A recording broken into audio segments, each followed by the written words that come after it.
Have you ever wondered what banks do with your money? Once you find this out, I think you're going to want to start doing the same thing. Hi, I'm Mike Simkowski, real estate note investor, and today I want to talk to you about what banks are doing with your money and how you can apply these principles to be your own banker. So let's start with this. Where do banks get their money? The answer is simple, you and I. They cannot risk losing our money, so they don't invest like the rest of us. They will leave speculative investments to the less informed. Banks lend, and they are really good at it. They preserve and protect their capital while controlling their cash flow, and they build in profit for themselves. I first want to talk about how banks put themselves in such a great position. Banks will typically only lend a maximum of 80% of a home's value, meaning that when you're buying a home, you're going to have to front the rest in the form of a down payment. In the cases where you don't, like an FHA loan, the bank is actually making you pay private mortgage insurance to ensure that last, more risky position.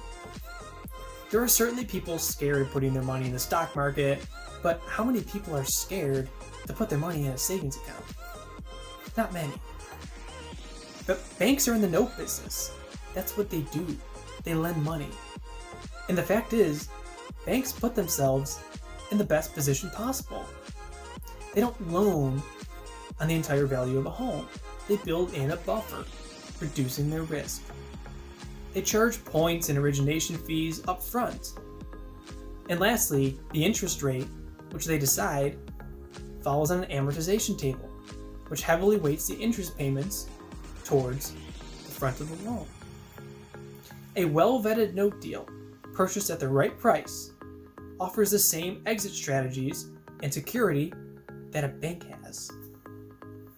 Banks are masters of money and control every aspect of their capital. Banks will decide where the money gets deployed. They literally build in their profit called interest. They control cash flow and how and when the money gets paid. They also control what happens if the person fails to pay them. Well, as private note investors, we are the bank, and we get to copy this tried and true business model that the banks have developed. If you want to learn more about private banking and how you can be the bank, set up a time to talk. Thank you for your time.